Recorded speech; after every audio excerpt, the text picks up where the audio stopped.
भाइरसले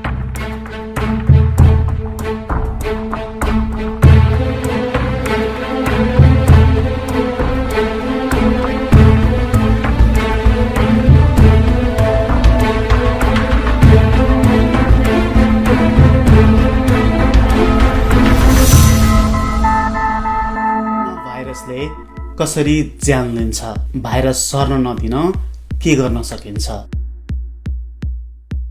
आज corona virus अर्थात् कोभिड-19 को बारेमा बुझाउने प्रयास गर्छु।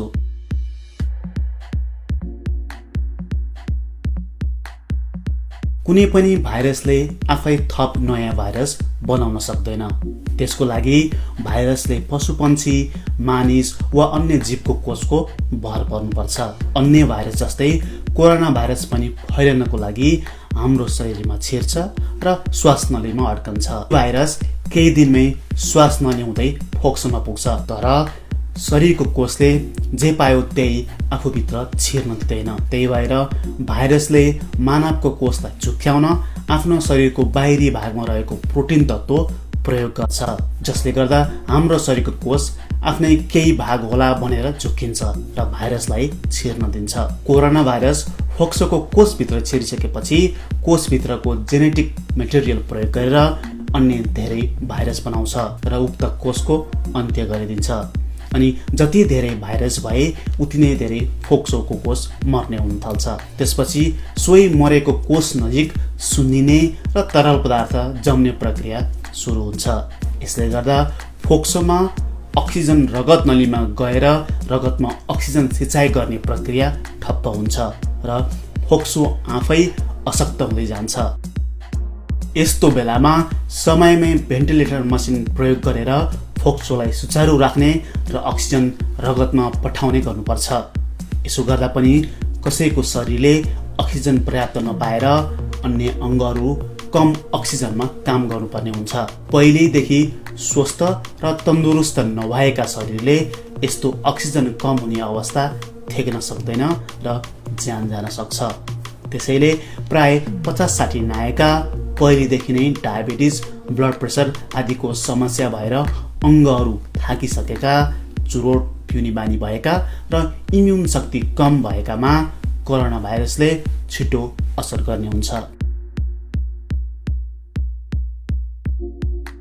यसको सुरुवाती लक्षण र सामान्य रुगाखोकीको लक्षण उस्तै हुन्छ, तर यसले अलि बढी गलाउने, खोकी निकै बढ्दै जाने, ज्वरो आउने, निकै थकित बनाउँदै जाने र श्वास प्रश्वासमा समस्या दिँदै जाने हुन्छ।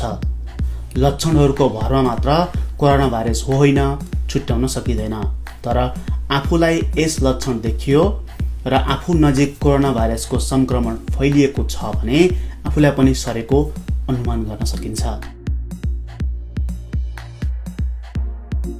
कोरोना भाइरस हो होइन भनेर पत्ता लगाउन नाक, मुख, घाँटी, फोक्सो र रगतबाट स्याम्पल लिएर भाइरसको जेनेटिक मेकअप कुन हो भनेर खोजी गरिन्छ र कोरोना भाइरसको जिनसँग मिल्यो भने पोजिटिभ टेस्ट मानिन्छ।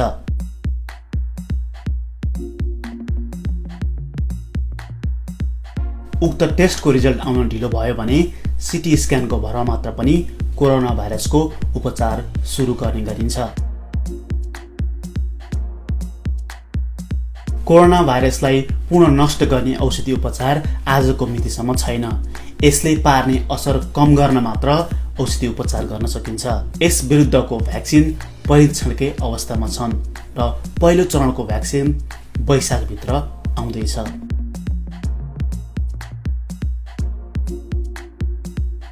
यदि आफू बसेको ठाउँ नजिकको बस्तीमा कोरोना भाइरस फैलिएको छ भने निम्न कुराहरू गर्नुहोस्। जोडले खोक्दा, हाँछ्यौँ गर्दा नाक, मुखबाट कोरोना भाइरस करिब 4-5 मिटरसम्म जान सक्छ, तर सामान्य तवरले खोक्दा 2 मिटरसम्म भाइरस जान सक्ने हुँदा सकेसम्म भिडभाडमा नजानुहोस्।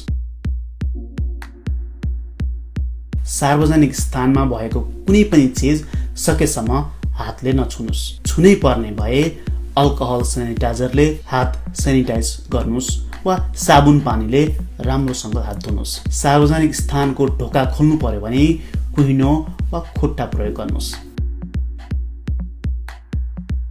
प्राय भाइरसहरू हात हुँदै नाकमुख भएर शरीरभित्र छिर्ने हुँदा हात अनुहारमा, नाकमा, मुखमा, आँखामा लैजाने बानी हटाउनुहोस्।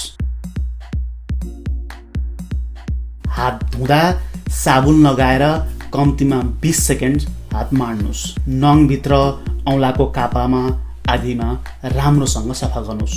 सामान्यतया हामीले 10 सेकेन्ड पनि हात धुँदैनौँ, त्यसैले सामान्यतया धुने भन्दा दोब्बरसम्म लगाएर निकै धैर्य गरेर निकै ध्यान दिएर हात धुनुहोस्। आफ्नै घर छेउ टोलमा कोरोना भाइरस नफैलासम्म मास्क लगाउन जरुरी हुँदैन। यदि मास्क लगाउनु पर्ने स्थिति आयो भने भाइरसको लक्षण हुनेले अरूलाई भाइरस नसरोस् भनेर सामान्य सर्जिकल मास्क लगाउने र उक्त व्यक्तिको नजिक हुनेले वा उसको स्याहार सुसार गर्नेले आफूलाई नसरोस् भनेर सकेसम्म N95 मास्क लगाउनु पर्छ। मिल्दैन भने सामान्य मास्क लगाउनु पर्छ। N95 मास्कको पनि अनुहारको बनोट अनुसार फरक फरक साइज हुने गर्छ, जुत्ताको साइज जस्तै। मास्कको सर्टेज भयो भने घरमै बनाएको कपडाको 2 लेयरको मास्क भने पनि लगाउनुहोस्। यदि मास्क लगाउनु भएको छैन भने घरमा वा घर बाहिर खोक्दा वा हाँच्छ्युँ गर्दा सकेसम्म न्यापकिन टिस्यु पेपरको प्रयोग गर्नुपर्छ र उपयुक्त ठाउँमा फाल्नुपर्छ। पुनः प्रयोग गर्ने खालको कपडाको रुमाल प्रयोग गर्नु हुँदैन, किनकि कपडाको रुमालमा लामो समयसम्म भाइरस बस्न सक्छ। यदि न्यापकिन टिस्यु पेपर साथमा छैन भने कुहिनोभित्र खोक्नुपर्छ। बाहिर जाँदा लगाएको कपडा छुट्टै राख्नुहोस् र दिनहुँ मिल्दासम्म वासिङ मेसिनमा धुनुहोस्। दिशाबाट पनि कोरोना भाइरस सर्न सक्ने मानिएको छ, त्यसैले टोयलेट नियमित सफा राख्नुपर्छ। भाइरस हार्ड सर्फेसमा वा सामानहरूमा केही दिनसम्म रहन सक्ने हुँदा घरका सामानहरू दिनहुँ जस्तो ब्लिच वा अरू कुनै डिसइन्फेक्टेन्ट प्रयोग गरेर सफा राख्नुपर्छ। यसो गर्दा ग्लोभ्स लगाउनुपर्छ। कोरोना भाइरस लागेकोलाई हेरचाह गर्नेले सम्पूर्ण अङ्ग, सम्पूर्ण शरीर ढाक्नुपर्छ, टाउको, आँखा, खुट्टा सहित। तपाईँ बसेको सहर सम्पूर्ण क्वारेन्टाइनमा पर्यो भने भनेको बेलामा घर बाहिर निस्कन नपाउने हुन सक्छ।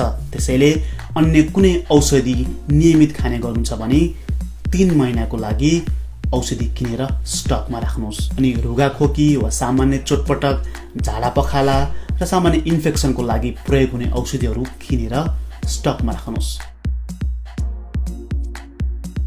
यदि तपाईँ आफूमा कोरोना भाइरसको लक्षण महसुस गर्नुभयो भने नजिकको स्वास्थ्य चौकी वा सरकारी अस्पतालमा फोन गरेर मात्र जानुहोस्। मिल्छ भने इमर्जेन्सी सेवालाई नै तपाईँलाई लिन बोलाउनुहोस्। यो भिडियो जनचेतनाको लागि भएको हुँदा कृपया विभिन्न फेसबुक ग्रुपहरूमा सेयर गरिदिनुहोला।